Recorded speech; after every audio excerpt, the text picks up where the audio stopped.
protocoles Internet. Vraiment, eux, c'est le bras technique d'Internet en termes de normes et de protocoles. Mais pour aller maintenant au cœur de notre sujet, le programme de notre présent webinaire se présente comme suit. Nous allons d'abord donner la parole à notre expert, M. Yazid Akano, pour faire une présentation du thème. Ensuite, nous allons prendre des questions des participants qui seront répondues par M. Yazid. Et enfin, une conclusion qui va conclure un peu les travaux par la modératrice. Voilà en gros ce que nous allons, notre temps va nous permettre de faire. Et tout en souhaitant une bonne écoute et des fructueux échanges, je vais passer la parole à notre conférencier, M. Yazid Akano. Monsieur Yazid, vous avez la parole. Vous avez la parole pour présenter le thème. Merci beaucoup, Madame Hawa. Encore une fois, ça fait vraiment plaisir d'être avec mes amis du chapitre malien de l'Internet Society et la communauté du Mali tout entière. Bravo pour le dynamisme donc du président du bureau pour, je vais dire, vulgariser l'ensemble des questions liées au fonctionnement technique de l'Internet, liées aux bonnes pratiques, aux standards et aussi aux questions liées donc à la sécurité, à la stabilité et la résilience de l'Internet. En tout cas, pour ce qui nous concerne à ICANN et à notre département en particulier, c'est toujours un plaisir d'échanger, non seulement à travers des webinaires, mais aussi à travers donc des ateliers pratiques et même de l'accompagnement, je vais dire, de proximité avec donc des opérateurs qui le souhaiteraient, par exemple. On en parlera dans cette présentation pour ce qui concerne donc par exemple la configuration de la validation DNSSEC sur le Resolver, par exemple. S'ils souhaitent qu'on les accompagne, ce sera toujours avec plaisir. C'est vrai que ICANN ne travaille pas directement sur les environnements de production parce qu'il n'y a pas un contrat de prestation de service. On n'est pas là pour faire de la prestation de service, mais on peut toujours travailler avec les équipes donc sur les environnements de test ou pour, par exemple, vérifier un certain nombre de configurations qu'ils souhaiteraient faire. Merci beaucoup. Donc, sur ce, on va rapidement, c'est vrai qu'il n'y a pas tous ces points-là qu'on va aborder, mais on va brièvement voir ce que c'est que le DNS. Je vois qu'il y a quelqu'un qui a la main pour passer, pour faire les annotations. Est-ce qu'on peut peut-être retirer les droits aux participants?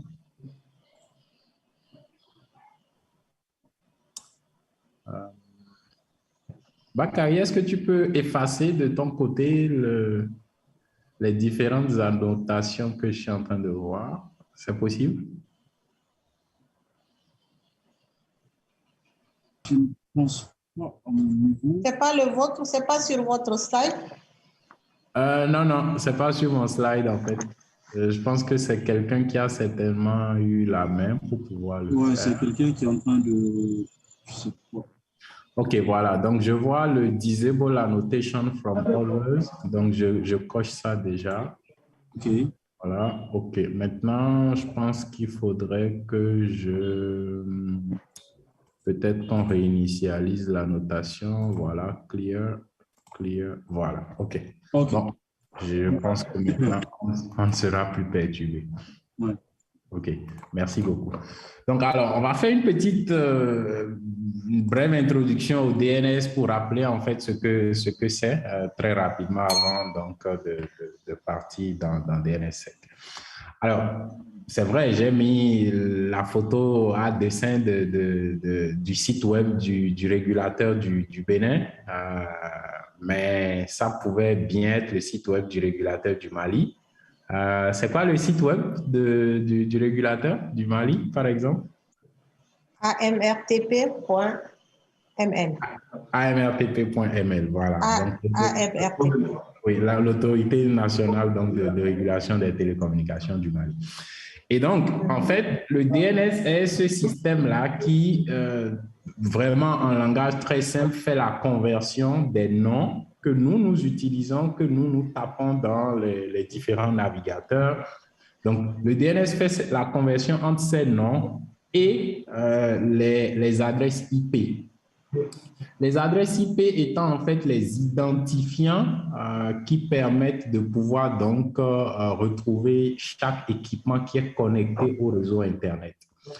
Si je fais une allusion à un autre réseau qui est beaucoup plus connu, c'est le réseau téléphonique. Donc, on a tous un téléphone, on a tous un smartphone, un portable. Aujourd'hui, on est rattaché à un opérateur GSM. On a généralement une carte SIM, en fait. On a une carte SIM qui permet donc de pouvoir, en fait, communiquer sur le réseau. Et cette carte SIM est rattachée, ou à cette carte SIM est rattaché un numéro de téléphone. D'accord? Donc, une fois que vous êtes connecté au réseau, vous avez un numéro de téléphone qui vous identifie. Et de la même manière qu'on espère que deux personnes, deux abonnés n'aient pas le même numéro de téléphone, c'est de la même manière que normalement, sur Internet, deux équipements ne sont pas censés avoir la même adresse IP. D'accord? Alors, il se fait que, tout comme pour le réseau téléphonique, il est difficile de pouvoir, donc, je vais dire, retenir les noms, ou plutôt retenir les numéros de téléphone, j'allais dire, d'accord? Qu'est-ce qu'on fait lorsqu'on veut enregistrer, par exemple, un nouveau numéro dans notre téléphone? Qu'est-ce qu'on fait? On associe un nom à ce numéro de téléphone. Et peut-être 2 semaines ou 1 mois plus tard, lorsqu'on veut tenter d'appeler la personne, on rentre dans le répertoire, on recherche le nom, on lance l'appel. Mais en fait, ce n'est pas le nom que le téléphone lance, c'est le numéro de téléphone qui est associé à ce nom. Donc, c'est de la même manière que, parce que nous, les humains, il est plus simple pour nous de retenir des noms plutôt que de retenir des chiffres. Il y a ce système qui permet donc de faire la translation. Donc, si on veut, le DNS est en quelque sorte le répertoire téléphonique pour Internet. C'est dans ce grand répertoire-là, mais lui n'est pas dans notre ordinateur, contrairement à notre répertoire téléphonique qui est dans notre téléphone. Le DNS, lui, il est hors de notre ordinateur. C'est une infrastructure qui est distribuée. Il y a plusieurs parties, d'accord, qui forment donc cet ensemble qu'on appelle le DNS. Et donc, il va permettre de façon globale d'utiliser plus facilement les services Internet. Pourquoi? Parce qu'on n'a pas besoin de retenir les adresses, encore une fois, IP, les numéros de chacune des destinations. On garde juste le nom. Si on veut aller sur Facebook, on veut aller sur Google, on veut aller regarder la vidéo YouTube, on veut aller regarder le journal, etc., etc. Si on veut envoyer un email, etc., etc. D'accord? Donc, on n'a pas besoin de garder les numéros de téléphone, on n'a pas besoin de garder les adresses IP. Et donc, le DNS va aussi permettre de faciliter la relation entre tout ce qui est utilisateur et services qui sont fournis sur donc, ce réseau Internet-là. Et pour cette raison, on se rend compte que sans ce répertoire, on risque de ne pas pouvoir donc accéder à ces services. Imaginez qu'un jour, vous voulez appeler et puis vous vous rendez compte que votre répertoire téléphonique est vide. Waouh! Il y a peut-être que quelques 3, 4 ou 5 numéros que vous avez en tête, mais tout le reste, vous ne les avez pas en tête. D'accord? Parce que vous comptez sur votre répertoire téléphonique pour pouvoir gérer ça. Mais le jour où le répertoire téléphonique n'est pas disponible, comment est-ce qu'on fait? Donc, de la même manière, on se rend compte que le DNS, sur la base donc, du service qu'il fournit, est lui-même un service qui est hautement critique pour le fonctionnement des autres services de l'Internet. D'accord? Effectivement, quand on regarde un peu la panoplie de services, chez nous au Bénin, il y a un processus en cours depuis quelques années, par exemple, où le gouvernement est en train de procéder à ce qu'on appelle la dématérialisation des services publics. Donc, que ce soit par exemple pour payer vos impôts, que ce soit pour demander votre passeport, même l'acte de naissance aujourd'hui, on peut le demander en ligne. On peut payer un certain nombre de taxes en ligne, etc. D'accord? Vous pouvez suivre des cours en ligne, vous pouvez demander le visa, etc., etc. Mais en plus de ça, il y a les services classiques traditionnels qu'on connaît, dont on a parlé tout à l'heure, que ce soit Facebook, Twitter ou les sites d'information, ou alors des sites pour l'éducation ou pour regarder des vidéos en streaming, ou de l'autre côté pour faire des achats en ligne. Bref, on consomme tellement et tellement et tellement de services aujourd'hui sur Internet. Mais la problématique aujourd'hui, c'est, attention, est-ce que ces services qu'on consomme, combien de personnes, lorsque vous tapez par exemple, je donne un cas pratique, vous tapez www.amazon.com parce que vous voulez acheter en ligne, c'est la période des vacances, il y a beaucoup de gens qui rentrent des États-Unis, de la France et autres.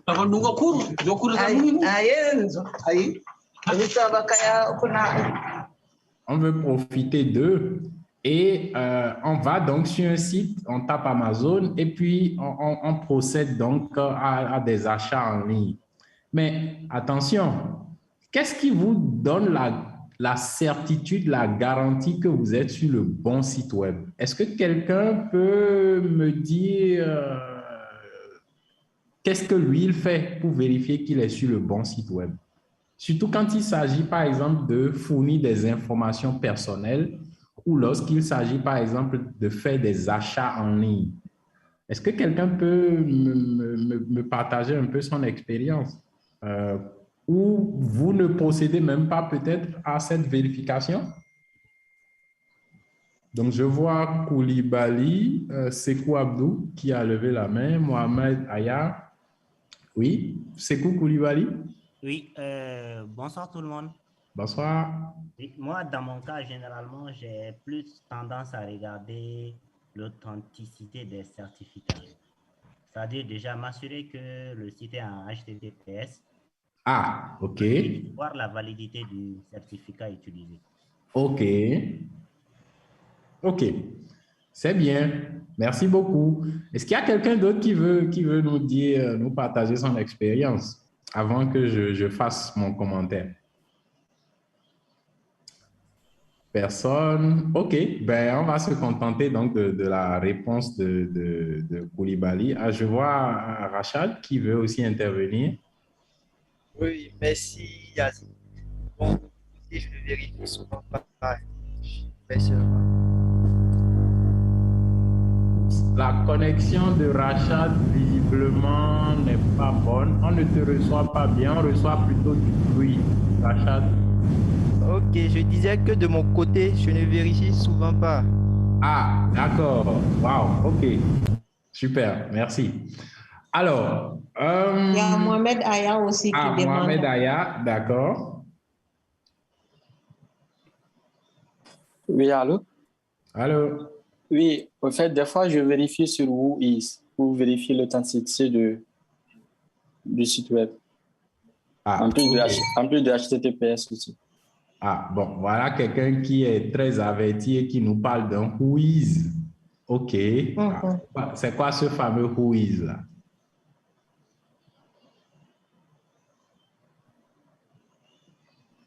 Mohamed, tu veux faire un commentaire sur le Whois? Le Whois, au fait, ça permet au fait, le terme technique me manque un peu, mais en réalité, ça permet d'authentifier le site web, au fait. Si le site web a... D'obtenir des informations. Oui, des informations. Propriétaire du site. Okay. C'est les informations sur le propriétaire du site. Exactement. Merci beaucoup. Donc, merci pour vos contributions. Et je vais surprendre peut-être Koulibaly. Le certificat peut bien exister. Le certificat peut bien être valide, mais vous n'êtes pas sur le bon site. Tellement le pirate a pris le soin de bien copier et de bien faire croire qu'on est sur la bonne adresse pour vous mettre le plus en confiance que possible, mais malheureusement, vous n'êtes pas sur le bon site. C'est dommage, mais de plus en plus, les pirates utilisent des techniques vraiment sophistiquées pour tromper notre vigilance. Et tant qu'ils ont la capacité, tant qu'ils ont la possibilité, tant qu'ils ont les manettes, tant qu'ils sont aux commandes des manettes et qu'ils peuvent agir, ils agiront toujours. C'est pour ça que si quelque chose est possible en arrière-plan, quelque part où eux, ils ne peuvent pas accéder, ou en tout cas difficilement ils pourront aller accéder, c'est toujours mieux. Mais s'agissant des sites web, ils peuvent dupliquer le site web, aller enregistrer un certificat et faire juste un Amazon avec ce qu'on appelle des glyphes, d'accord? Donc, ils iront enregistrer un domaine. Vous allez voir Amazon, mais en fait, ce n'est pas le vrai Amazon. Et il peut même enregistrer en trompant la vigilance de l'œil humain. On ne va pas vraiment se rendre compte du détail. Il y aura le O, mais avec un point au-dessus du O. Et qu'est-ce qu'il va faire en fait? Il va passer par un mail de publicité pour essayer de renforcer en fait son action. Donc, il va tromper votre vigilance en mettant le lien à l'intérieur d'un autre lien. Et malheureusement, vous verrez que, oups, ah oui, c'est la période des soldes. J'ai complètement oublié, je viens de recevoir un mail de rappel qui parle de soldes et qui me propose des laptops à coût très réduit. Ah ben tiens, je vais profiter pour acheter mon laptop. Ah ben ouais, je vois que c'est Amazon qui m'a envoyé le mail, je peux cliquer. Alors qu'en fait, ce n'est pas le vrai Amazon qui a envoyé le mail. Donc, les techniques sont très complexes, sophistiquées. Et vraiment, c'est de plus en plus difficile. Mais retenez juste que regarder le certificat ne suffit pas. D'accord? Il est vraiment plus prudent de s'assurer que vous avez regardé la façon dont le nom du site web est écrit dans le navigateur. Vous assurez maintenant après que, OK, c'est bien écrit, tel que ça doit être écrit. Parfois, on voit même 2 N sans se rendre compte que c'est 2 N. Tellement on est pressé, on voit juste Amazon et puis l'œil est passé dessus. Vous savez, l'œil est un faux ami. L'œil humain est un mauvais ami. Donc, rapidement, on passe dessus parce qu'on a vu le Amazon avec le dessin orange en dessous, etc., etc., on est passé dessus, on a confiance en ce qu'on a vu, alors qu'en fait, ce n'était pas le bon site web. Donc, il y a beaucoup de techniques, en fait, que les pirates utilisent, ça et là. Le but ici n'étant pas de parler de toutes ces techniques-là, mais d'en parler et de faire comprendre que rapidement, on peut en fait tromper la vigilance de l'œil humain. Alors, maintenant, on va essayer de voir alors pourquoi est-ce qu'on parle de DNSSEC en fait. C'est quoi ce fameux DNSSEC concrètement, d'accord? Et qu'est-ce qu'il apporte de différent? Alors, pourquoi DNSSEC? Il y a plusieurs motivations, plusieurs raisons à ça, d'accord? D'un côté, on s'est rendu compte au fil du temps que, et vous serez d'accord avec moi, rien qu'en regardant même nos téléphones, on voit un peu comment les ressources matérielles ont augmenté en quelques années. Aujourd'hui, on a des téléphones même qui ont jusqu'à 12 gigas de RAM, d'accord? C'était encore inimaginable il y a juste 5-6 ans, quoi. Sur les laptops, n'en parlons pas, vous avez des laptops qui sont de puissants serveurs aujourd'hui, qui ont jusqu'à 16 cœurs, etc., etc.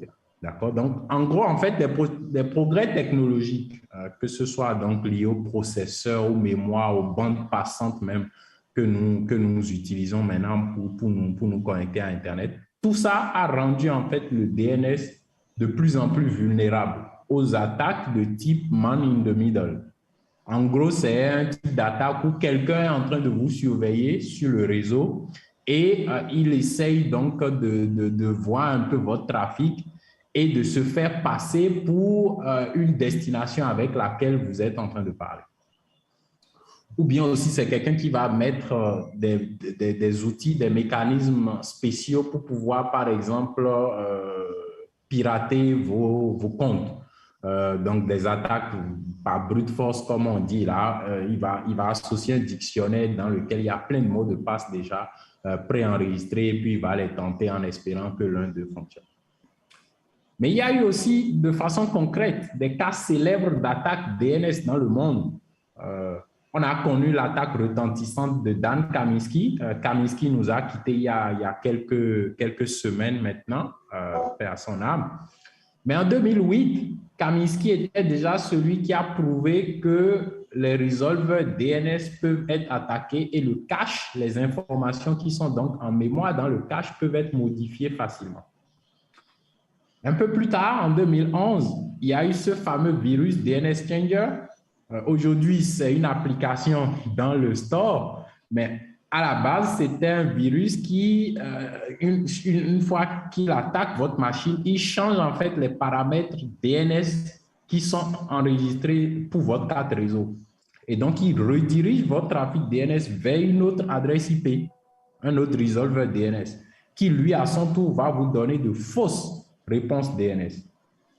Mais plus récemment, il y a eu des attaques plus sophistiquées, bien orchestrées, DNS espionnage et Citotol notamment, qui ont touché plus d'une douzaine de pays, une quarantaine d'organisations, dont des ministères des Affaires étrangères, des sociétés de distribution de services, dans plusieurs pays. Et quand on s'est rendu compte, il y a Cisco qui a fait un joli travail, par exemple, d'investigation sur l'attaque de Citotol, on s'est rendu compte que l'attaque s'est basée sur les faiblesses, les failles du DNS. D'accord? De l'autre côté, la réputation et la protection des services, des services critiques de façon globale est devenue un enjeu important de sécurité. Que vous soyez dans une banque, que vous soyez un service d'État, ou que vous soyez un prestataire de services en ligne, la sécurité est devenue extrêmement importante parce que de l'autre côté, en face, vous avez des gens qui sont là pour vraiment soit déstabiliser les services ou soit les décrédibiliser ou en tout cas servir d'autres fins. Donc, face à toutes ces motivations, la communauté technique à l'IETF, comme le disait Awa tout à l'heure, l'IETF a réfléchi pour voir comment sécuriser un tant soit peu le DNS. L'idée n'était pas de sécuriser globalement parce qu'on va le voir un peu plus tard, l'architecture du DNS elle-même est vaste et il y a plusieurs points de vulnérabilité, si on peut le dire ainsi. DNSSEC n'a pas pour but de régler tous les problèmes de vulnérabilité, mais de se focaliser sur deux d'entre eux en particulier. Donc, DNSSEC qui signifie en fait Domain Name System Security Extensions. En français, on va parler des extensions de sécurité pour le système des noms de domaine. Il va introduire essentiellement ce qu'on appelle les signatures numériques. Donc, les signatures numériques font recours eux-mêmes à la cryptographie, d'accord? Et ici, on va parler de la cryptographie asymétrique, donc paire de clés publiques et privées, pour donc protéger en fait les réponses DNS. Mais attention, le but n'est pas de les chiffrer. On ne va pas cacher les réponses DNS. Ce n'est pas l'idée. L'idée est plutôt de les signer et de permettre donc à toute entité qui veut les utiliser de pouvoir faire des vérifications et confirmer que la réponse DNS est valide. D'accord? Une fois qu'on s'assure que la réponse DNS est valide, on est sûr qu'on est en train d'aller vers la bonne destination. D'accord? Mais on ne peut pas se baser sur donc, le fameux certificat, comme on disait tout à l'heure, ou juste voir déjà qu'il y a le S au niveau du HTTP et se dire en sécurité. Malheureusement, il a été démontré que les gens, il y a des pirates qui trompent la vigilance des utilisateurs juste avec ça. Donc, si au niveau des systèmes, on arrive à vérifier la sécurité et ne pas laisser l'utilisateur lui-même faire cette vérification on aurait fait un grand pas. Et c'est ça un peu ce que DNSSEC introduit. Donc, c'est les systèmes qui vont faire les vérifications. Les systèmes vont calculer et vont vérifier les réponses qu'ils reçoivent pour le DNS. Donc, est-ce que je suis en train d'aller ou est-ce que je suis en train de visiter le bon site web d'Amazon? C'est en fait mon resolver DNS qui, lorsqu'il aura reçu l'adresse IP du site web d'Amazon, va calculer et va dire oui, c'est la bonne adresse IP du site web d'Amazon. Non, ce n'est pas la bonne adresse et je ne retourne pas ça à l'utilisateur parce que je veux le protéger. En gros, c'est ce que DNSSEC va faire.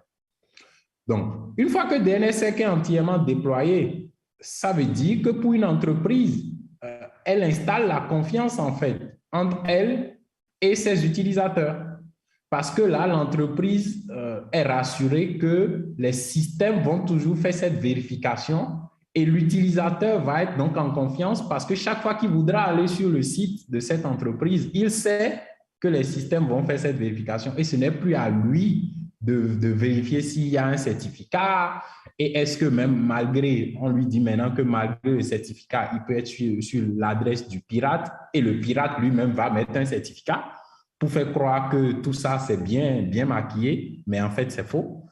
Donc, établir la confiance est extrêmement importante dans ce monde-là. Et c'est un peu ce que DNSSEC tente de faire. Alors, OK, on parle de DNSSEC, mais avant on parlait juste de DNS. Donc, c'est quoi maintenant la différence entre DNSSEC et DNS qu'on connaissait habituellement? Donc, comme je l'ai dit, DNSSEC, c'est les extensions de sécurité pour les noms de domaine, le DNS. Donc, il va aider à prévenir en fait un certain nombre d'abus du DNS grâce à la cryptographie, comme je le disais tout à l'heure, en permettant de vérifier donc la validité et l'authenticité des données DNS. Donc, chaque fois qu'il y a des données DNS qui vont circuler, donc il y a un utilisateur qui veut aller sur une destination, son resolver DNS va rentrer en jeu, il ira chercher la réponse, il va la valider, l'authentifier avant de retourner vers l'utilisateur. Et donc, DNSSEC va permettre à la catégorie de personnes ou d'entités dans l'écosystème du DNS qu'on appelle les registres, d'accord, de signer leurs données DNS. Pourquoi? Parce que les registres, c'est eux qui, en fait, gèrent, par exemple, le point ML. Donc, le point ML, il y a un registre qui le gère. Moi, je suis au Bénin, il y a le point BJ. Le point BJ aussi, il y a un registre qui le gère. Donc, le registre, c'est l'entité technique qui a pour vocation de gérer, d'accord, un domaine de premier niveau en particulier, d'accord? Mais les registrants, c'est c'est vous et moi, les utilisateurs normaux. Vous avez une petite entreprise, vous avez une start-up, vous avez une ONG, d'accord? Et vous achetez un domaine parce que vous voulez avoir une présence sur Internet. Donc, vous aussi, oui, vous pouvez signer les données DNS de votre organisation parce que ça permet de sécuriser justement votre organisation. Mais signer, c'est bon. C'est bien parce que ça permet de déposer, comme le nom le dit, signer. Vous allez déposer votre signature, comme vous signez vos documents pour prouver que c'est vous qui les avez émis. Mais de l'autre côté, il faut que quelqu'un puisse vérifier cette signature. Sinon, à quoi ça aurait servi de signer? Et c'est ça qu'on appelle la deuxième partie de DNSSEC qu'on appelle la validation. Et cette validation, donc, elle se fait où? Elle se fait essentiellement au niveau des resolvers DNS. Les resolvers DNS étant installés chez les opérateurs et les fournisseurs d'accès Internet. Donc, il y a des sociétés, des entreprises qui ont un réseau local, ils ont une infrastructure informatique, un système d'information. Elles aussi, généralement, elles ont un resolver dont le rôle est en fait de prendre en charge les requêtes DNS de tous les utilisateurs, d'aller chercher les réponses et de revenir. Mais la plupart du temps, c'est vraiment les fournisseurs d'accès Internet, les opérateurs GSM, c'est eux là, les gros opérateurs qui donnent Internet, c'est aussi eux qui ont les gros resolvers dans nos pays. Donc, leur rôle, en tout cas pour ce qui concerne leur service technique, Le rôle est également de s'assurer qu'il y a la configuration de la validation DNSSEC sur le serveur parce que d'un côté, ici, les domaines sont signés, il faut forcément vérifier. Si on ne vérifie pas, la signature n'aurait servi à rien du tout. Imaginez par exemple, j'aime bien donner ce cas-là, il y a un artiste qui vient dans un pays, dommage, hein, je donne juste un exemple à titre indicatif, Jacob Desvarieux, paix à son âme, je lui fais le coucou au passage, je l'aime bien, j'aime bien sa musique. Il vient disons au Mali, je suis sûr beaucoup de gens vont aimer, ils vont acheter le billet pour aller le voir au stade. Mais acheter le billet, c'est pour filtrer les entrées au stade. Mais imaginez qu'on ait dit, oui, le billet, c'est 10 000 francs CFA, etc., etc. Mais le jour du concert, il n'y a aucun agent de sécurité aux entrées du stade pour vérifier les billets ou les tickets. Qu'est-ce qui va se passer? Finalement, tout le monde va rentrer. Même ceux qui ont de faux tickets vont rentrer. Donc, c'est exactement la même chose. Ici, il faut pouvoir vérifier les signatures qui sont déposées sur les enregistrements DNS par les registres et les registrants. Donc, c'est ça qu'on appelle la validation. Et qui doit faire cette validation, encore une fois, c'est les fournisseurs d'accès Internet, les systèmes d'information, les opérateurs GSM et autres. Donc, quand je parlais tout à l'heure de plusieurs niveaux de failles de sécurité dans l'arborescence du DNS, je ne vais pas rentrer dans tous les détails, mais en gros, voilà un peu les différents, je vais dire, acteurs du DNS. Et les vecteurs d'attaque sont la partie donc en orange en bas. Donc, à chaque niveau, il y a au moins un type de vecteur d'attaque. D'accord? Quand vous êtes, par exemple, entre votre équipement et le fameux resolver qui est installé chez le fournisseur d'accès, il peut y avoir quelqu'un qui est dans le même réseau que vous et qui vous surveille, qui surveille vos échanges, en fait, vos échanges entre votre équipement, votre ordinateur et le resolver, et qui voit donc tout ce que vous êtes en train de demander au resolver. Et lui peut répondre à la place du resolver en fournissant une fausse adresse IP. Donc, c'est justement ce que je disais tout à l'heure, l'homme du milieu. Tout comme je disais tout à l'heure également que quelqu'un qui a la capacité, qui sait comment ça peut se faire, il va attaquer le resolver de l'opérateur, il va rentrer dans le cache et il va modifier les informations qui sont là-bas. Tout comme quelqu'un qui travaille aussi chez un registre, qui a démissionné, mais qui est parti avec les usernames, les passwords pour accéder aux différents serveurs et aux différentes bases de données. Donc, une fois qu'il est parti, il peut toujours à distance se connecter, rentrer dans le système et modifier les informations sans que personne ne sache. Donc, il y a plusieurs niveaux de modification d'informations. Et encore une fois, DNSSEC donc, va s'occuper uniquement de la partie empoisonnement de cache, donc au niveau des resolvers, parce que DNSSEC va déposer une signature. Donc, le cache, une fois qu'il est attaqué et que l'information est modifiée, la signature qui existait n'est plus valide, n'est plus associable, d'accord, à cette information-là. Donc, le resolver, quand il va vouloir faire à nouveau la validation, la vérification, il va se rendre compte que la signature ne concorde plus avec l'enregistrement automatiquement. Lui, c'est justement son travail. Une fois qu'il y a une signature, il est capable de pouvoir détecter que la signature n'est plus compatible avec l'enregistrement. Et là, il va refuser de fournir cet enregistrement-là, désormais. DNSSEC va également protéger ou en tout cas lutter contre la modification des données sur les registres. Mais attention, si la personne, comme l'exemple que je disais tout à l'heure, il arrive à accéder au fichier de zone avant donc que DNSSEC soit rentré en action, c'est comme s'il n'y a rien eu. La modification qu'il a effectuée va être sécurisée par DNSSEC et donc, malheureusement, c'est la fausse information qui va circuler.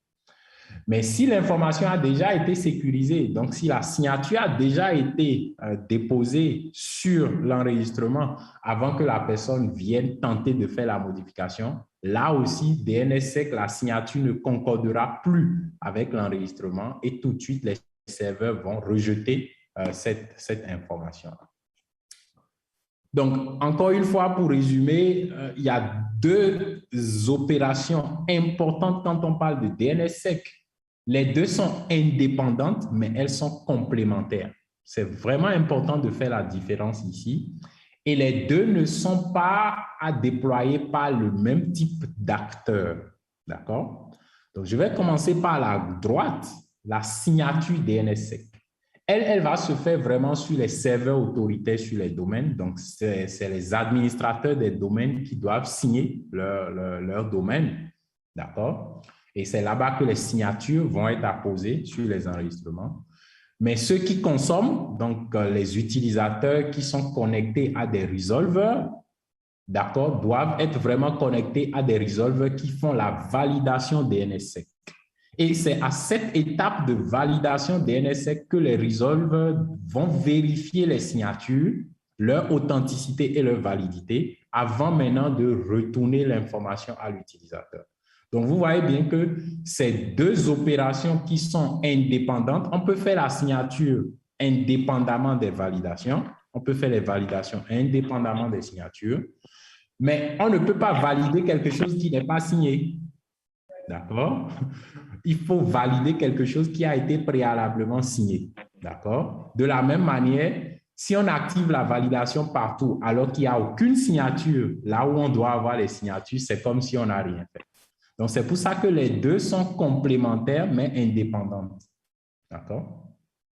Et quand on regarde un peu aujourd'hui le planisphère, on se rend compte que c'est en Afrique qu'on est encore un peu en retard. Si vous regardez partout, c'est vert, c'est que c'est bon, c'est signé, c'est opérationnel. Mais malheureusement, en Afrique, vous voyez encore beaucoup de gris. C'est parce que c'est CCTLD là, donc les codes pays, qui ne sont pas encore signés. À la date actuelle, on a 22 CCTLD en Afrique qui sont signés, d'accord? Et puis tout le reste attend d'être signé. Il y a plusieurs raisons à cela. Peut-être qu'après, on va mieux en parler. Donc, quelques aspects opérationnels de déploiement. Encore une fois, qui devrait implémenter DNSSEC? Que ce soit des entreprises, on a dit, ces entreprises ont leur identité numérique, ils sont présents en ligne, ils ont besoin de sécuriser leurs infrastructures, ils ont besoin de sécuriser leur identité numérique. Et sécuriser l'identité numérique passe justement par la signature de leur domaine. D'accord?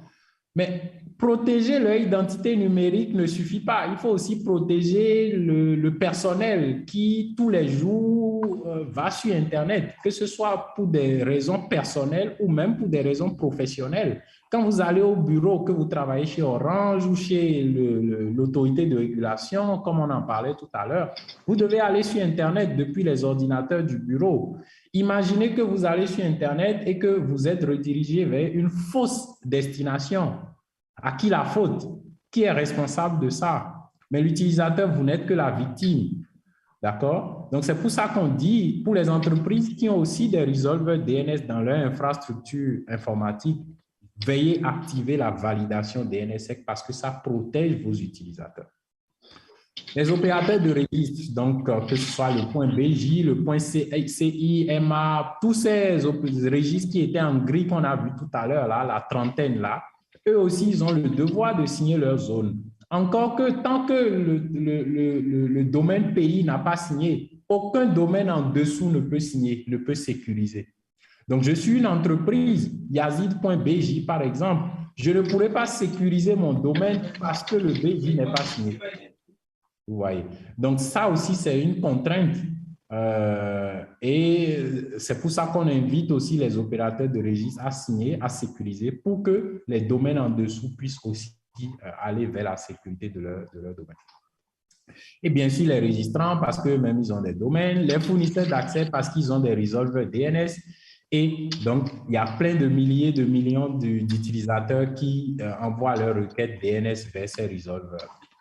Bien sûr, les hébergeurs, les registreurs, eux aussi, ils ont leur rôle à jouer donc, dans ce travail. Alors, on a parlé de paires de clés de sécurité introduites par DNSSEC. Juste très rapidement, il y a deux paires de clés qui sont utilisées quand on parle de DNSSEC. Il y a une paire de clés qu'on appelle ZSK, Zone Signing Key. Donc, c'est avec cette paire de clés-là qu'on va signer, en fait, qu'on va sécuriser la zone. D'accord? Les enregistrements du domaine vont être sécurisés, vont être signés avec cette zone signing key. Et pour des raisons opérationnelles, on a encore besoin d'une deuxième paire de clés qui va sécuriser la première paire de clés à son tour, qui a aussi une paire de clés publiques-privées qu'on va appeler la Key Signing Key, donc la clé qui signe la clé. Autrement dit, la clé qui signe la ZSK en fait. D'accord? Maintenant, qu'est-ce que ICANN peut faire? Bien sûr, ICANN peut délivrer des formations, comme on est en train de le dire, que ce soit des formations théoriques ou pratiques. Donc ici, on est dans le cadre d'un webinaire pour échanger, mais on fait aussi des formations pratiques. Je vous ai dit tout à l'heure, pour ceux qui étaient là dès le départ, j'étais avec le Liberia depuis le matin parce qu'on est en train de faire une formation purement pratique DNSSEC là-bas. Avec mon collègue Paul Mouchene et même avec Alain Aïna. On était ensemble en ligne avec donc une bonne vingtaine de participants. Seulement que pour la formation pratique, il faut avoir des connaissances en Linux et il est souhaitable aussi de connaître les configurations DNS déjà de base. D'accord? Mais ICANN peut aussi accompagner, j'en avais parlé tantôt, donc mener des tests conjoints en environnement donc de tests, que ce soit pour la signature DNSSEC ou que ce soit pour la validation DNSSEC.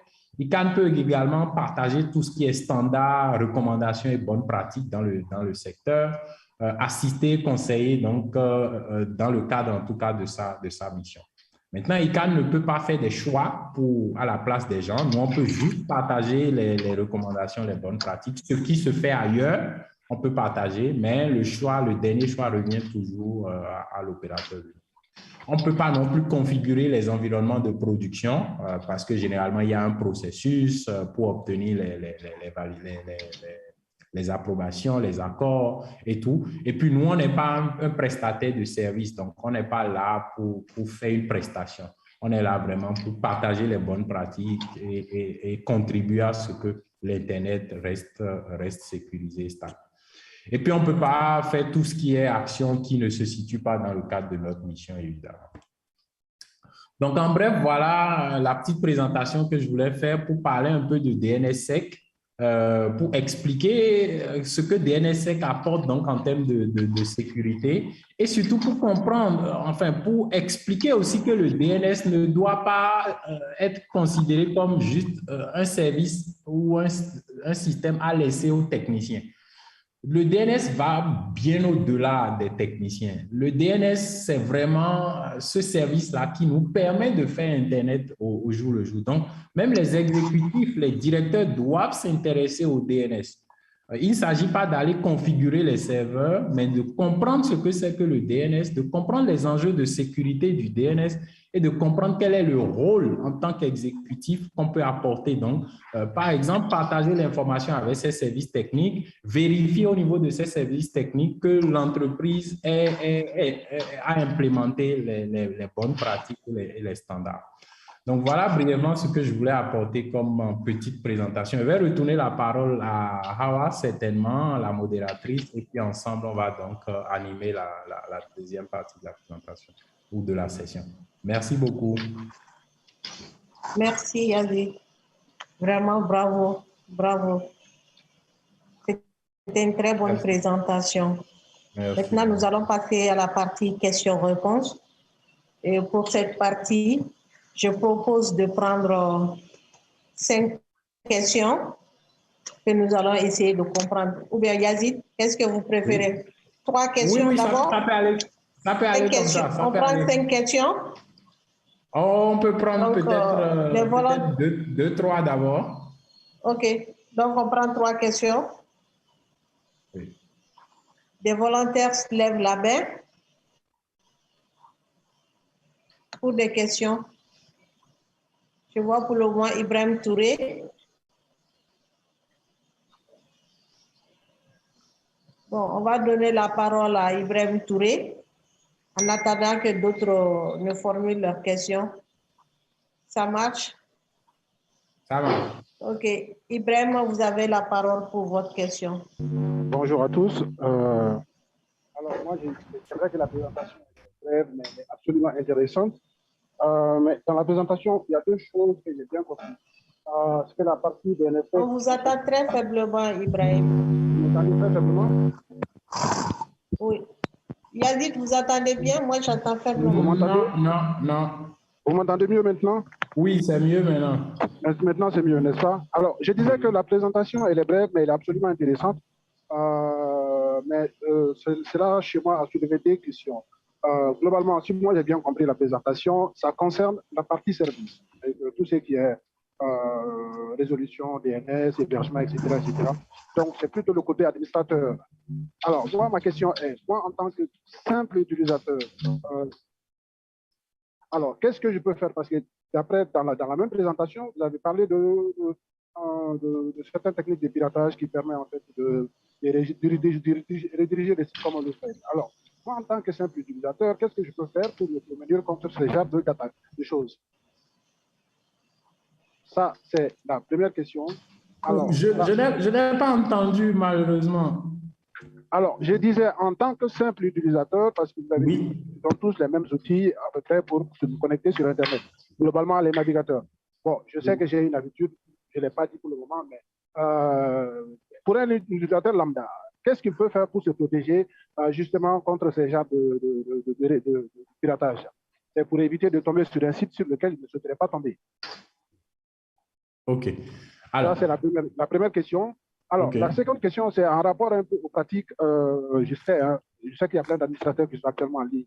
Mais je sais que j'ai vu cela chez dans beaucoup d'entreprises. Ils commettent tous les mêmes erreurs. C'est que même s'ils pointent, en fait, ils mettent en place leur réservoir DNS, en réalité, ils mettent aussi en place autre chose. C'est qu'ils font ce qu'on appelle, ils créent ce qu'on appelle une faille. Parce qu'en se servant tout simplement des DNS, on va dire les DNS libres, les DNS privés, disons libres, globalement, les DNS, Google, etc., pour résoudre un problème, est-ce que cela ne constitue pas une faille quelque part pour les utilisateurs qui vont se retrouver dans ce système d'information? Ça, c'est ma deuxième question. Yazid, vous avez bien noté, bien compris les deux questions? Oui, j'ai bien noté. Ok, merci. On prend les questions de... Je crois que Kouyaté aussi a une question. Kouyaté? Oui, bonsoir. Voilà. En fait, Yazid, ce que moi, j'aimerais comprendre, j'ai appris à travers certains webinaires comme quoi beaucoup des opérateurs africains n'ont pas de résolveur DNS. Et en l'absence de résolveur DNS, apparemment, il n'est pas possible de mettre en place, par exemple, d'implémenter, par exemple, le DNS-sec. Alors, qu'est-ce qui fait la difficulté pour nos opérateurs de posséder des résolveurs DNS? Est-ce parce que c'est trop coûteux ou bien techniquement, ça demande beaucoup d'autres choses? Quelle est la raison? Merci. Merci. OK, Yazid, ça fait déjà les 3 questions. On va vous laisser répondre à ça. Ibrahim a posé 2, Kouyaté a posé 1, ça fait déjà 3 questions. Donc, les autres lèvent la main en attendant que M. Yazid réponde à ces 3 questions. OK. Yazid, vous avez la parole. Merci beaucoup, Awa. Merci pour les intervenants et les questions. Donc, la première question était, en fait, quel est le rôle ou quelles sont peut-être les habitudes que l'utilisateur lambda doit avoir. Et c'est là justement toute la difficulté de la question, parce que l'utilisateur lambda, on ne peut pas forcément lui laisser toute la responsabilité, d'accord? Et c'est pour ça que je vais dire, la communauté technique a réfléchi pour pouvoir donc se dire qu'est-ce qu'au niveau technique, on peut mettre en place pour justement protéger l'utilisateur. Bien sûr, quand on parle aujourd'hui de sécurité, c'est beaucoup de choses qu'il faut mettre en branle. D'accord? On a parlé par exemple des certificats SSL. Ce n'est pas que les SSL n'ont pas leur rôle à jouer. Ils ont bien sûr leur rôle à jouer. Mais pour ce qui concerne le processus de résolution DNS, on a vu tout à l'heure que c'est un processus qui est obligatoire chaque fois que vous voulez visiter un site web ou que vous voulez aller sur Internet. Ça, là, on ne peut pas changer ce fonctionnement. Mais en même temps, quand le DNS est né en 1983, personne ne savait que des gens mal intentionnés vont utiliser ce DNS à des fins qui ne sont pas recommandées pour piéger des utilisateurs. Parce que c'est ça le but final. C'est pour piéger certains utilisateurs. Donc, il a fallu attendre le début des années 90 pour que la communauté technique se dise il faut qu'on réfléchisse à ce fléau. Et c'est comme ça, comme je l'ai dit dans l'un des slides, que finalement DNSSEC est né pour protéger à deux endroits, on va dire. Donc, il y a certains pirates qui ont la capacité d'aller modifier, par exemple, les enregistrements DNS pour rediriger l'utilisateur vers un faux site web. Je donnais l'exemple en début de présentation. Vous voulez aller sur le site je donne un exemple, de la Banque nationale du Mali, parce que la Banque nationale du Mali offre des services en ligne et vous voulez peut-être aller faire, je ne sais pas, un virement bancaire. D'accord, vers le compte d'un ami. Vous connectez à un site web, vous pensez que vous êtes sur le site de votre banque, alors qu'en fait, vous n'y êtes pas. Mais tout sur la page web fait croire que vous êtes sur le site web. L'utilisateur n'est pas suffisamment vigilant pour savoir qu'il y a un pirate qui a eu la capacité de le rediriger vers un site web qui fait penser qu'il est sur le bon site web. Lui n'est pas assez outillé ou même assez informé pour savoir cela. Donc, qu'est-ce que les pirates font? Peut-être qu'il faut que je rentre en détail pour qu'on comprenne. Ils vont dupliquer, en fait. Ils vont copier le site web. Ils vont héberger ça ailleurs. Ils iront enregistrer un domaine qui est presque similaire au domaine qu'on veut pirater. Et c'est comme ça qu'on trompe la vigilance de l'utilisateur. Donc, l'utilisateur lambda, malheureusement, n'a pas beaucoup de moyens, si ce n'est un peu comme certains ont dit tout à l'heure, ils regardent s'il y a le SSL, le certificat, et j'ai dit tout à l'heure, il faut aussi bien regarder est-ce que le nom du site web, du domaine est bien écrit. Ça aussi, c'est vraiment important de regarder ça.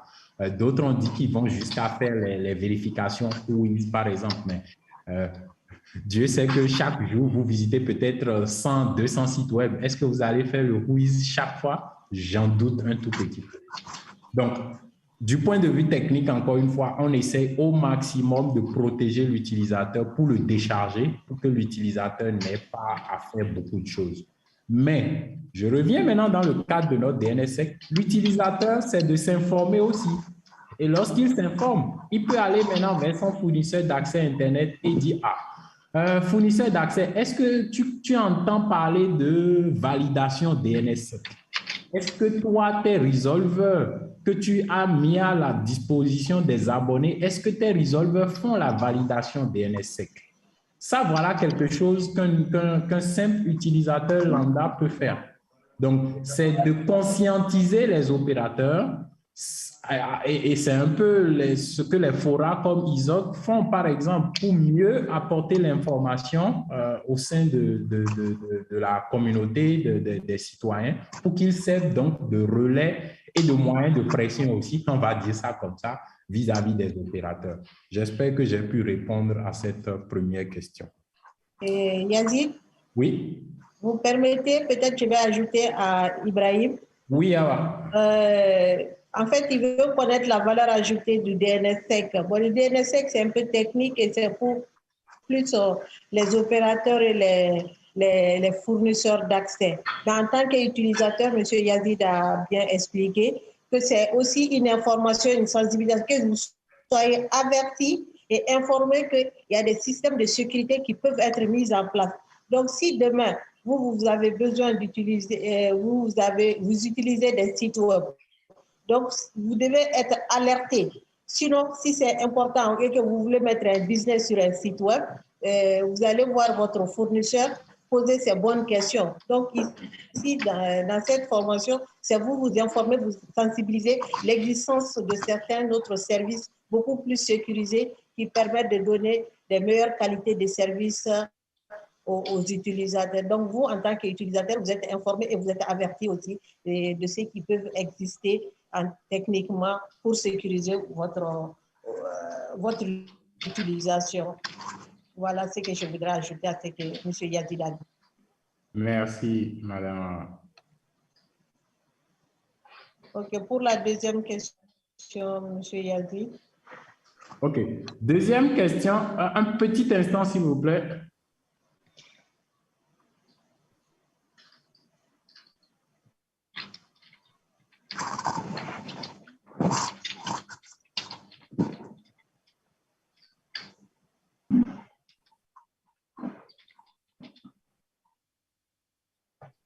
Donc, deuxième question, c'était un peu, en fait, le coup de gueule de monsieur qui parlait des techniciens qui, eux-mêmes, parfois, en rajoutent donc à cette insécurité en faisant recours au resolver public.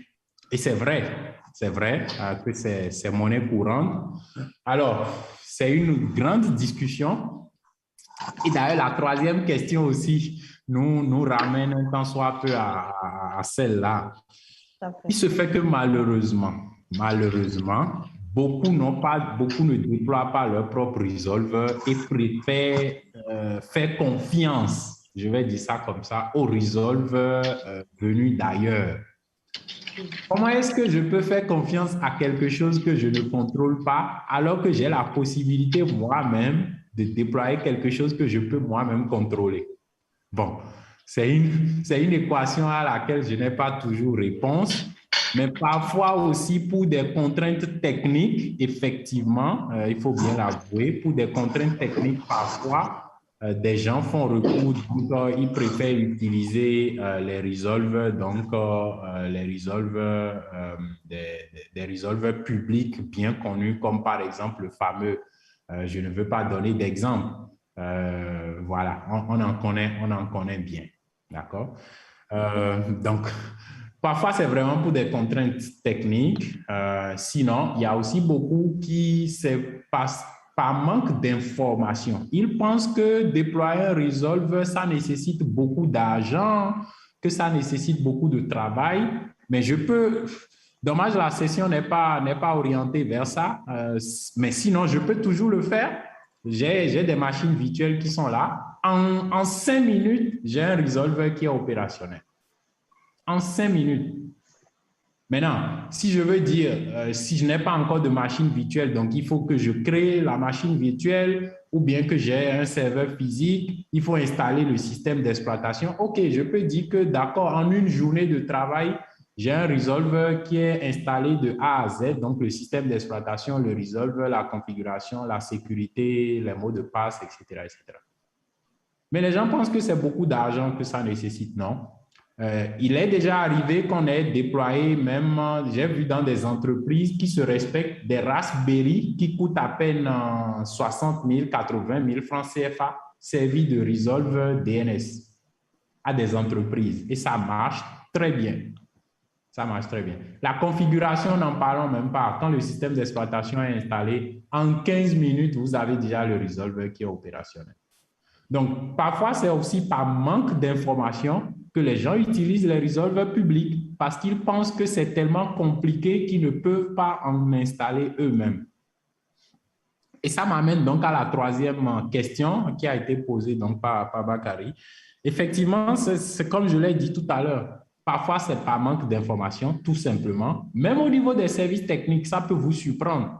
Même au niveau des services techniques, des gens pensent que déployer un resolver, c'est lourd, que ça nécessite beaucoup de travail, alors que ce n'est pas vrai.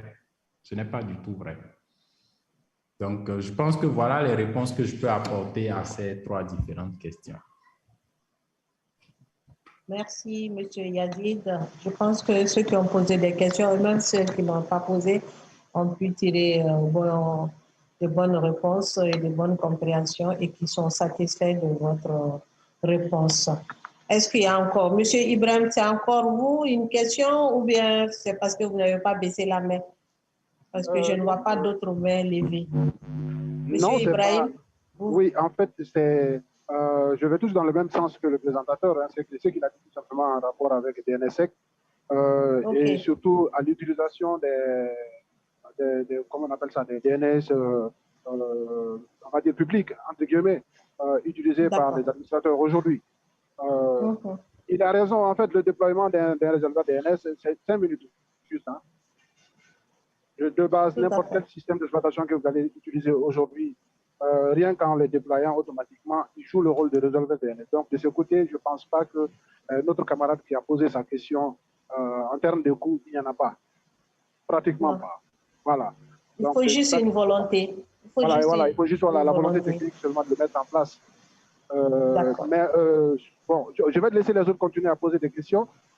Mais après, je vais vous apporter, si j'ai la possibilité, vous apporter une contribution.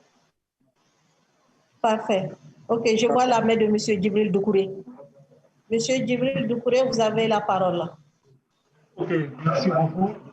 En fait, je voudrais savoir pour un start-up qui reprend la question Internet et en local. Vous avez un peu de co, M. Djibril Doucouré. Il y a un peu de co là. Vous m'entendez maintenant? Vous m'entendez? Allez-y. Yazid, est-ce que vous attendez bien? Non, malheureusement. Pas très bien. Ça passe pas, hein? Ça passe pas. Vous pouvez taper peut-être la question? Non, Bakary a désactivé le chat. À moins d'activer le chat. Peut-être qu'il m'entend pas. Vous m'entendez? Allez-y, parlez, on va essayer d'écouter. Voilà, en fait, je voudrais... Le chat est activé, le chat est activé. Ok, d'accord.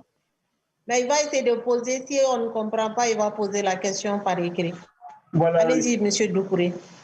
Voilà, j'aimerais savoir un start-up qui revend de la connexion Internet et qui a déployé un serveur DNS pour ses clients en local. C'est-à-dire... Doucouré, est-ce que vous n'allez pas désactiver votre caméra afin de fluidifier un peu le débit? Voilà. Désactiver, voilà. Seulement rester à mode audio. Voilà, c'est désactivé. Allez-y, M. Doucouré. Voilà, donc je disais pour un start-up qui revend de la connexion Internet. Donc, au lieu d'utiliser le DNS de son foyer, plutôt il déploie un serveur DNS en local pour ses clients. Maintenant, est-ce que ces clients-là sont exposés au risque sur Internet? C'est ce que je veux savoir. J'ai toujours du mal à entendre. OK. Doucouré, vous pouvez taper ça en mode chat, la question. Comme ça, il va essayer de vous répondre. Comme le débit, vous êtes sur 3G sur le banc. Non. Vous êtes en mode 3G. On vous attend difficilement, la connexion ne passe pas bien. Essayez de taper la question sur le chat et comme ça, M. Yazid va répondre. Entre-temps, nous allons voir aussi s'il y a quelqu'un d'autre qui voudrait poser une question. Je vois déjà une question dans le chat. OK, vous pouvez prendre cette question alors. Exact. En attendant que Djibril ne termine. Exact. Donc, Siaka Sanogo qui dit, pouvez-vous nous indiquer les points essentiels de la configuration DNSSEC et aussi les contours auxquels il faudrait faire attention? Alors, comme je l'ai dit tout à l'heure... Pardon? Je dis c'est technique, on rentre dans la pratique là même. Oui, il n'y a pas de souci. Alors, donc, comme je disais tout à l'heure, je vais ramener le slide en question. C'est ici. Donc, la partie en orange, vous voyez, c'est signature DNSSEC. D'accord? Donc, pour la signature DNSSEC, ça, surtout quand il s'agit d'un CCTLD, donc le point MA, le point CI, le point BJ, parce qu'il est très précieux. Il est très précieux. Sa configuration est un peu complexe. D'accord? C'est un peu complexe. Il faut faire beaucoup de tests, il faut écrire des documents, etc., etc. Mais quand c'est un domaine, d'accord, la plupart du temps même, quand votre domaine est hébergé, par exemple, déjà chez, par exemple, chez AWS ou bien chez qui d'autre, là, je ne sais pas, d'accord, regardez dans l'interface même d'administration de votre DNS s'il n'y a pas déjà activation DNS quelque part.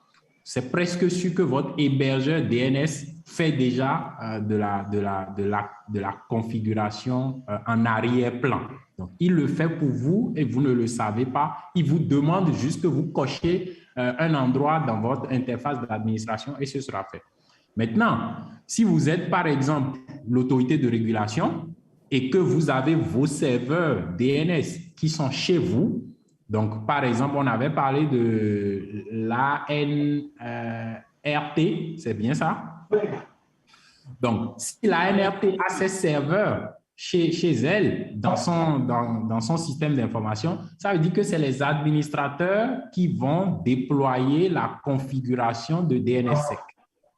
Là, je parle des serveurs de l'AMRTP. Ah, d'accord, AMRTP. Donc, je parle bien des serveurs de l'AMRTP.MA, ce qui est différent des resolvers. Je vais en parler tout à l'heure pour les resolvers. Donc, ça, c'est encore une fois la signature. Ça, là, ça va nécessiter beaucoup de configuration parce qu'il faut générer les fameuses paires de clés dont j'ai parlé tout à l'heure, la ZSK, la KSK. Il faut configurer parce qu'il faut on fait ce qu'on appelle de la rotation de ces clés. Vous savez, hein, même vous êtes dans votre maison, dans votre appartement, il vous arrive que vous changez les serrures. Parce que vous dites par exemple qu'un voleur a tenté de venir forcer la serrure. Attention, je vais changer la serrure. Ou bien, il y a eu des cérémonies, beaucoup de gens ont eu les photocopies de la clé et tout. Vous vous dites, je ne suis plus en sécurité, je vais changer les clés. Donc, c'est la même chose. Donc, on change régulièrement les paires de clés pour maintenir la sécurité sur le domaine. Donc, ça, c'est un peu compliqué. C'est pour ça, par exemple, je disais que le Libéria, on est en formation pratique tout à l'heure. Et ça, c'est sur 4 jours. Donc, aujourd'hui, demain, jusqu'à vendredi, on leur montre comment il faut sécuriser, il faut signer un domaine. Et là, on monte sur les machines virtuelles et puis on fait les labs, les cas pratiques. Deuxième configuration, c'est la validation DNSSEC. Ça aussi, je vous assure, si vous avez un resolver comme Unbound, qui est un resolver open source que vous pouvez installer en 10 minutes sur votre machine virtuelle, la configuration de la validation DNSSEC, ça ne fait même pas 5 minutes. Donc, vous avez installé l'application en 10 minutes.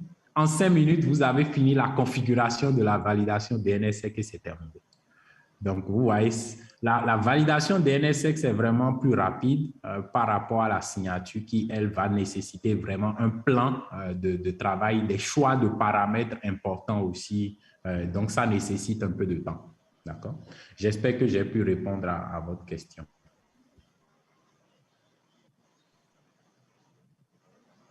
En fait, il continue avec ces questions en bas. Ah, quels sont les risques si nous n'avons pas pu implanter le DNSSEC chez nous? OK.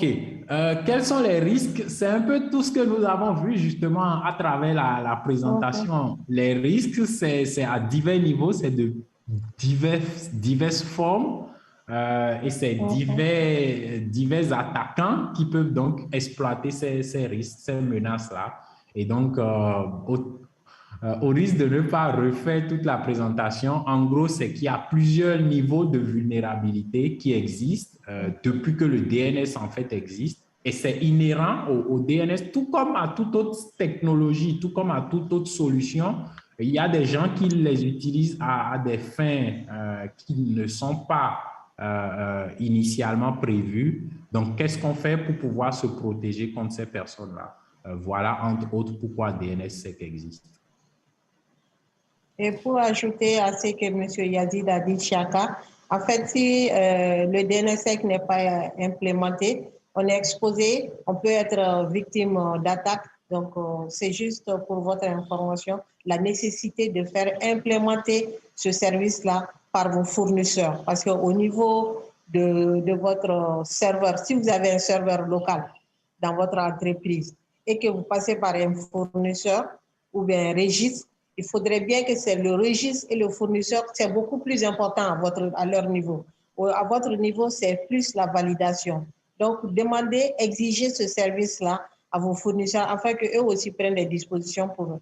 Si vous, en tant que client, vous alertez, vous exigez la qualité de service, ça va faire pousser les gros fournisseurs, les opérateurs et les registres à améliorer la qualité de service qui va vous permettre d'être protégé et ça vous protégera des attaques.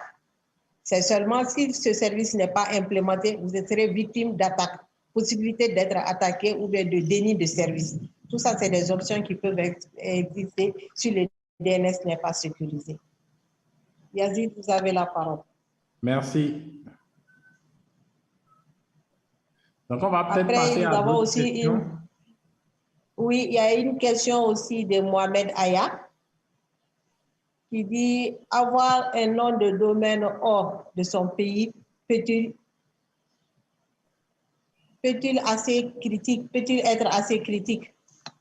Yazid? Ça, c'est une question qui est souvent compliquée. Alors, ça dépend. Ça dépend. Il n'y a pas de réponse, je vais dire, définitive. Ça dépend de la façon dont on perçoit la question. Ça dépend de l'angle qu'on veut aborder par rapport à la finalité qu'on recherche. Donc, c'est comme par exemple, hein, ce matin, quelqu'un qui disait, quel est l'impact quand on n'a pas, par exemple, le serveur primaire qui est hébergé dans le pays? Que ce soit un serveur primaire ou un serveur secondaire qui soit hébergé dans le pays, franchement, pour le DNS, ce n'est pas important parce que contrairement au mail, les DNS, il n'y a pas de mécanisme de priorité des serveurs. Alors que pour les serveurs mail, oui, il y a un mécanisme de priorité. Donc, pour les DNS, il n'y a pas du tout de priorité et que vous ayez le serveur primaire ou secondaire en local, ça n'impacte vraiment pas. D'accord? Donc, que vous hébergez votre service DNS à l'extérieur, ce n'est pas si mauvais. Encore que, alors, vous pouvez officiellement héberger à l'extérieur, mais celui chez qui vous hébergez les serveurs, même finalement, sont chez vous. Donc, c'est un peu complexe. C'est pour ça que je disais, ça dépend vraiment de l'œil et de la façon dont on est en train de percevoir la question. Et à moins que vous fournissiez peut-être un peu plus d'informations, je pourrais comprendre ce que vous recherchez et là, je pourrais mieux répondre. Ok, merci, monsieur le présentateur Yazid. Maintenant, nous avons une autre question de Djibril qui n'arrivait pas à parler à cause de la qualité de la connexion. Oui. Qui dit qu'un start-up qui revend de la connexion Internet déploie un serveur DNS en local pour ses clients. Est-ce que ces clients sont protégés? Ah, voilà une très bonne. Vous avez la parole. Voilà une nouvelle très bonne question parce que ça, c'est vraiment opérationnel. Et c'est ce qu'on disait tout à l'heure. Ça, c'est la validation DNSSEC. Donc, il faut que la startup vérifie que ce fameux serveur DNS qui est hébergé, enfin, qui est configuré en local pour les clients, est-ce que ce serveur DNS fait la validation DNSSEC? Et pour faire cette vérification, ce n'est pas vraiment compliqué. Est-ce que je peux passer en ligne de commande pour vous montrer très rapidement? Juste très rapidement.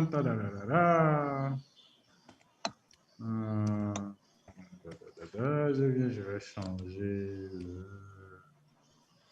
le... Alors, on va faire un exercice. Est-ce que M. Djibril peut me donner l'adresse IP de ce serveur DNS? C'est une IP vous tapez ça sur le chat. Vous tapez l'adresse IP du serveur reçu.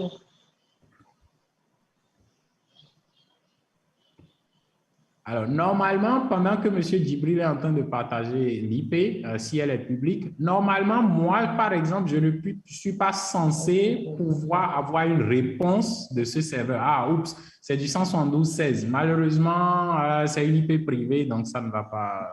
Dommage, ça ne pourra pas aller.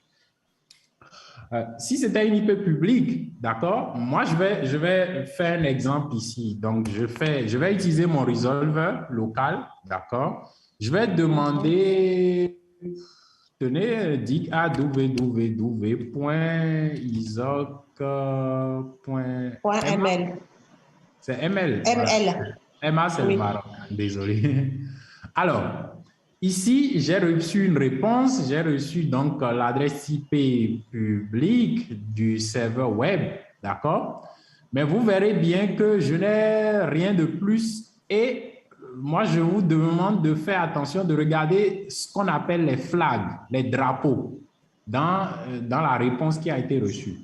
D'accord? Donc, vous voyez des flags QR qui s'appelle en fait Query Requested, RD, d'accord, Recursive Desired, et puis RA, Recursive Available. Bon, je ne vais pas rentrer dans les détails ici.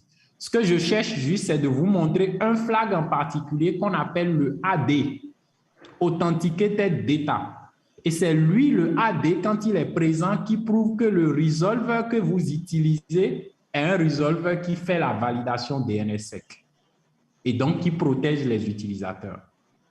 D'accord? Maintenant, je vais demander un autre enregistrement et vous verrez que le AD va apparaître. Je vais demander www.ican.org, par exemple, parce que je sais que ICANN, le domaine de ICANN est protégé, DNSSEC.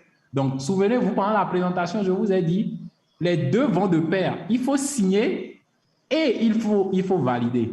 Donc, le domaine ICANN est déjà signé. Mais le resolver que j'utilise doit aussi faire la validation.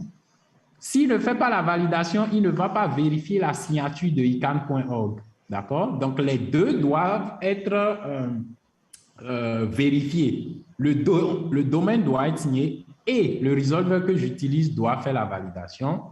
Et regardez ce qui va se passer. Ah, je n'ai pas le flag AD. Ah, d'accord, oui, parce que j'utilise mon resolver local. Ah, très bien. Regardez ce qui s'est passé. J'ai demandé ican.org. Donc, en gros, j'ai demandé en fait l'adresse IP du site web. D'accord? De ican.org. Il m'a retourné l'adresse IP du site web. Mais dans le flag, encore une fois, je n'ai pas le AD. D'accord? Je n'ai pas de AD. Et regardez le serveur qui m'a répondu, c'est mon serveur local. D'accord? Maintenant, je vais changer de serveur.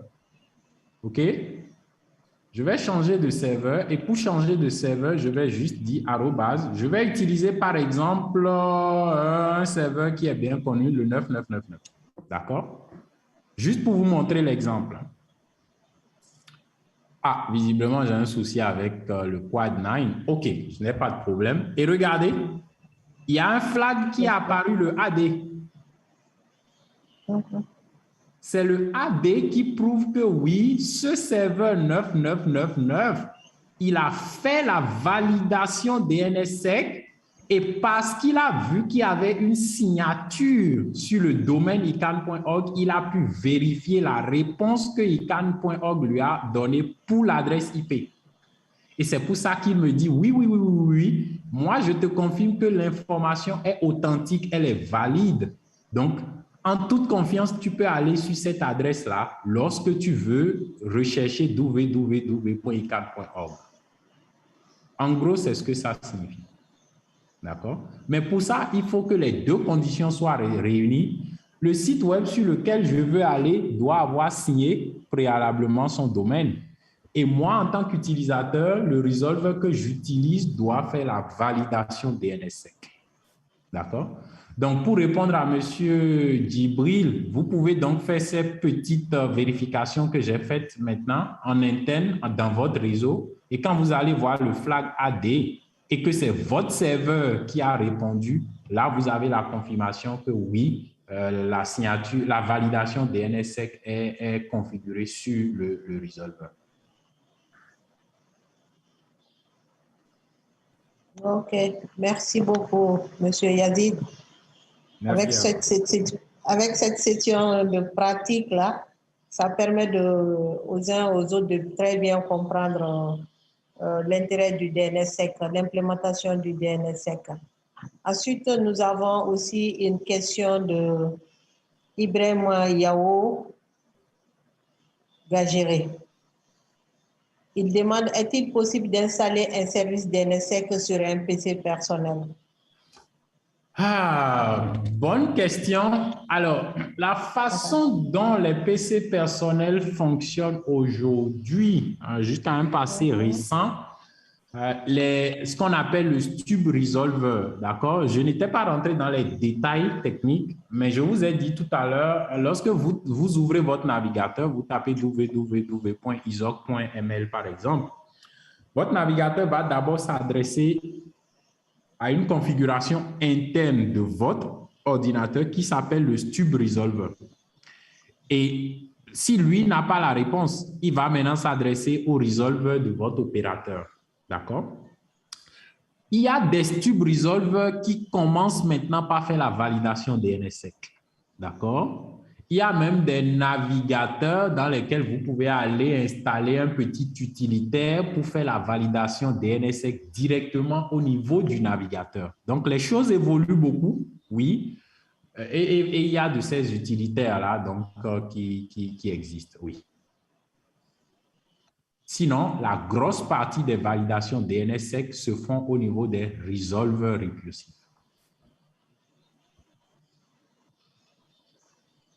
Ok, je pense que la personne qui a posé cette question, Ibrahim Yao, vous avez bien compris la réponse et que vous êtes satisfait. Je pense que Saliou, c'est un commentaire. Djibril est satisfait. Il demande maintenant si on peut faire une session pratique. Bon, ça, c'est avec Isok Bali que vous allez poser cette question et nous allons réfléchir et pouvoir organiser si nécessaire. Et ça, c'est des questions qui pourront être répondues plus tard. Une fois que vous êtes, nous avons vos contacts, nous allons voir, analyser l'intérêt que vous avez porté à cette session pour pouvoir décider la suite à faire après cette session. D'accord? Maintenant, toujours au Siaka Sanoko, finalement, est-ce que cette validation vient remplacer les certificats ou vient en appui? Yazid? Pardon? Une autre question de Siaka Sanogo. Oui. Est-ce que cette validation vient remplacer les certificats ou vient en appui? Très bonne question aussi. Ça vient en appui parce que, souvenez-vous, je vous ai dit, quand vous tapez le fameux, je dis n'importe quoi, hein, www.youtube.com par exemple, d'accord? Ou bien, attendez, je vais vous donner un exemple plus concret. Le gouvernement du Mali doit avoir un site web, je suppose gouv.ml. Oui. Très bien. Gouv.ml, donc l'administrateur du site web du gouvernement va installer un certificat, d'accord, SSL sur le site web du gouvernement. Bien. Ça, c'est... En fait, le SSL, c'est pour sécuriser les échanges d'informations entre le site web et l'utilisateur qui est sur son ordinateur. Mais le DNS est le processus qui va actuellement vous donner l'adresse IP de ce site web-là. Donc, c'est pour ça que le DNS se produit avant que vous voyez finalement le site web. Imaginez maintenant que quelqu'un ait pu vous mentir lorsque vous étiez en train de rechercher l'adresse IP de ce site web. Il va vous donner une fausse adresse IP et comme je l'avais dit, il n'est pas bête. Il veut vous envoyer vers un autre site web, gouv.ml. Il a déjà photocopié le vrai site web, gouv.ml, la façon dont c'est designé et tout, mais il a mis de fausses informations à l'intérieur. Et vous, vous êtes redirigé vers un faux serveur, vous lisez quelque chose et vous pensez que c'est de la bonne information parce que vous pensez que vous êtes sur le site web du gouvernement. Bien sûr, hein, il y a le logo du gouvernement qui est là, il y a tous les attributs que vous avez l'habitude de voir sont là. Mais en fait, vous n'êtes pas sur le bon site web. D'accord? Et vous voyez le certificat qui est aussi là. C'est là que ça devient plus compliqué. Parce que le monsieur, il n'est pas bête. Il sait qu'il y a un certificat de l'autre côté. Donc, il fait tout pour ressembler au maximum au vrai site web. Du coup, il ira aussi enregistrer un certificat, mais qui n'est pas le certificat du vrai site web, qui est son certificat à lui, qui est valide aussi, qui est vrai. Mais c'est le vrai sur du faux, en fait. J'espère qu'on est en train de se comprendre par rapport à l'exemple que je donne. Et ce n'est pas des choses inventées, c'est des choses qui existent, c'est des choses que des gens font, parfois pour divulguer de la fausse information ou parfois pour copier vos données personnelles. Je parlais du site web de la banque tout à l'heure, par exemple. D'accord? Donc, comment est-ce qu'on fait pour s'assurer que l'adresse IP reçue est la bonne adresse IP? C'est là que DNSSEC va venir en jeu. Et ensuite, en plus de cela, maintenant, il faut sécuriser les communications. Une fois qu'on a eu la bonne adresse et qu'on veut établir les communications entre le serveur web et votre ordinateur, il faut aussi sécuriser cette partie-là. C'est là que les certificats vont rentrer en jeu. Donc, l'un complète l'autre. Et au passage, il est aussi arrivé que des navigateurs aient été trompés par des autorités de certification pour les fameux certificats SSL et TLS. D'accord? C'est arrivé. Mais aujourd'hui, le DNSSEC, on n'a pas encore enregistré vraiment de compromission de DNSSEC. Donc, de plus en plus, il y a un type je vais dire, de technologie d'enregistrement à l'intérieur du DNS, d'accord, lorsque vous avez déployé DNSSEC, que vous pouvez utiliser, qui fait un peu ce que les certificats font, mais de façon plus sécurisée. D'accord? Et ça, c'est aussi en fait à travers un type d'enregistrement particulier que vous irez donc déclarer dans votre domaine une fois que vous avez donc sécurisé, signé, si vous voulez, votre domaine. Merci beaucoup, Yazid. Merci. Je pense que vous avez donné le meilleur de vous-même. Il y a aussi Monsieur Touré qui voudrait faire un commentaire à la fin. D'accord. Monsieur Touré, vous êtes là? Oui, je suis toujours là. Oui, donc on peut vous donner la parole pour que vous puissiez faire votre... oui, vous avez dit un commentaire, une suggestion, c'est ça? Voilà, c'est juste une suggestion, une contribution par rapport à la solution DNSSEC. Moi, ce que je voulais juste dire, c'est vrai que ces genres de webinaires, c'est absolument passionnant d'abord parce que, en tout cas, les gens qui participent, les participants ont assez d'informations pour ceux qui vont faire par rapport à l'implémentation des solutions. Mais il y a, je ne sais pas quel organisme vous représentez, mais je pense que tout ce qui est ICANN aujourd'hui, moi, je vous proposerais plutôt de proposer aux opérateurs et aux fournisseurs d'accès la possibilité de faire un audit. Un audit? Oui, carrément un audit. Pourquoi je dis, j'utilise le terme audit parce que, comme je vous l'ai dit, les failles de sécurité, on les constate à tous les niveaux d'implémentation dans les systèmes d'information. Étant donné que ce sont eux les acteurs de premier plan pour l'accès à Internet, je pense que si eux, c'est que ces entreprises, si ils arrivent à mettre en place une bonne politique de sécurité, derrière, les clients seront un peu plus sécurisés en termes de bonnes pratiques. Donc, voilà ce que je voulais juste ajouter. L'idée étant tout simplement de sensibiliser en fait ces entreprises-là pour qu'ils prennent compte effectivement de ces aspects de sécurité. OK. Maintenant, merci beaucoup pour cette contribution. Ce que je vais vous demander, c'est de nous formuler ça dans le chat. Donc, dans le rapport, nous allons prendre ça comme une recommandation à la sortie de ce webinaire qui va nous permettre de faire d'autres propositions plus tard. D'accord. D'accord? OK. Donc, merci vraiment pour tout l'intérêt que vous portez à cette session. Merci. Est-ce qu'il y a d'autres questions, d'autres volontaires, d'autres suggestions, d'autres contributions? Il n'y a pas d'autres contributions? Monsieur Yazid? Oui. Je pense que vous avez tellement bien expliqué qu'après ces quelques questions, nous n'avons pas reçu d'autres questions. Merci à vous tous. Que des remerciements dans le chat. Merci à vous tous. Et nous sommes aussi un peu au terme du temps chrono qui nous avait été accordé. Ça a été un plaisir de toutes les manières. Et comme je n'avais pas d'autres engagements, de toutes les manières, je pense que quand je commence et que les jolies questions comme celles que j'ai reçues viennent, c'est toujours un plaisir pour moi d'échanger, de partager. D'accord, d'accord. Donc, je pense que nous pouvons, si vous avez un dernier mot avant que nous puissions clore encore cette session.